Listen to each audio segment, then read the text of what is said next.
एक गुरु समुद्र तट पर अपना आश्रम बनाकर रहते थे। वह प्रतिदिन शाम को आश्रम के बाहर खड़ा होकर समुद्र के ऊपर उड़ते हुए बाजों को बड़े ध्यान से देखता था। एक शाम हमेशा की तरह वह समुद्र के किनारे खड़ा होकर एक बाज को उड़ते हुए देख रहा था। अब उनके आश्रम के कुछ छात्र उनके पास आकर खड़े हो गए और वे सभी भी उड़ते हुए बाज को देखने लगे। कुछ देर तक बाज को देखने के बाद एक छात्र ने गुरु से पूछा, गुरुदेव, आप हर शाम इन उड़ते हुए पक्षियों को क्यों देखते हैं? शिष्य का यह प्रश्न सुनकर गुरु कुछ देर तक चुप रहे। फिर अचानक उन्होंने कहा, जिंदगी में कुछ बनना है तो बाज बनना होगा। कभी भी तोता न बने, क्योंकि तोता बहुत बोलता है लेकिन कभी ऊंचा नहीं उड़ पाता। लेकिन बाज हमेशा शांत रहता है, लेकिन उसमें आसमान छूने की क्षमता भी होती है। गुरु ने आगे कहा, आज मैं तुम्हें बाज के जीवन की 8 ऐसी बातें बताऊंगा जो हर मनुष्य को बाज से सीखनी चाहिए। इन 8 बातों में जीवन की बड़ी सीख छिपी है। पहली सीख, एकाग्रता। बाज को जब भी शिकार करना होता है तो वह एक बार अपना शिकार जरूर तय करती है, फिर वह किसी अन्य शिकार को नजरअंदाज कर देता है। शिकार का आकार उससे छोटा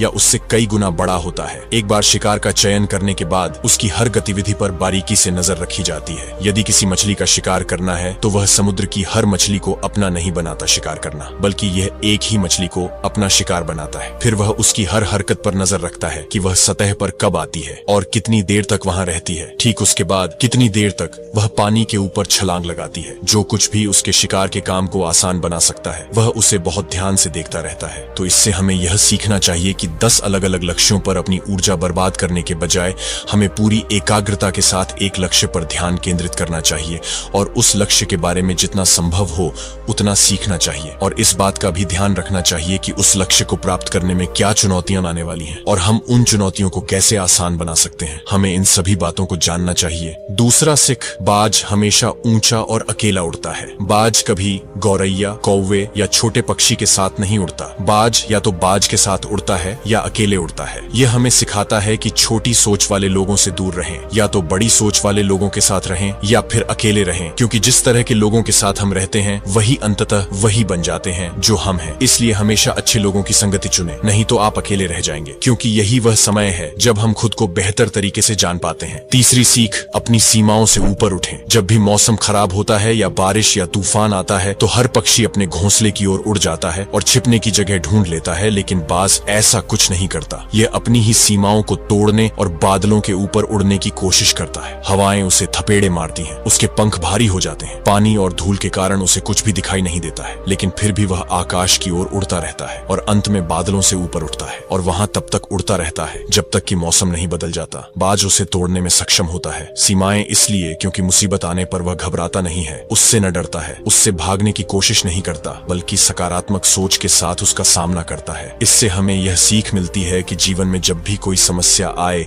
तो उससे भागना नहीं चाहिए, उनसे बचने की कोशिश न करें, बल्कि अपनी आंखों से समस्या का सामना करें और तब तक उसका सामना करें जब तक वह समस्या पूरी तरह खत्म न हो जाए। और यह तभी संभव है जब मनुष्य सकारात्मक सोच और सकारात्मक दृष्टिकोण के साथ समस्या का समाधान करे। चौथी सीख, अपने कंफर्ट जोन से बाहर निकलें। बाज कभी भी अपने घोंसले में घास के नरम तिनके नहीं रखता है और जो तिनके नरम हो जाते हैं वह उन्हें बाहर निकालकर फेंक देता है। वह ऐसा इसलिए करता है क्योंकि उसमें घोंसले से बाहर निकलकर शिकार करने का जुनून होता है और उसके बच्चे आलसी नहीं बनते। वे लगातार घोंसले से बाहर निकलने के बारे में सोचते रहते हैं, उड़ने की कोशिश करते रहते हैं और जितनी जल्दी हो सके अपनी रक्षा करना सीख लेते हैं। इसीलिए वह ऐसा नहीं करने देते। एंडरग्रास एक दिन के लिए अपने घुटनों पर रहते हैं, लेकिन दूसरी ओर हम इंसान हैं जो बड़े लक्ष्य हासिल करना चाहते हैं, लेकिन हम अपना आराम भी नहीं छोड़ना चाहते। हम हर दिन अपना सर्वश्रेष्ठ प्रयास करते हैं, अपने घर, अपने कमरे, अपने जीवन को और भी अधिक आरामदायक चीजों से भरने के लिए। हम अपने जीवन को और अधिक आरामदायक बनाने के लिए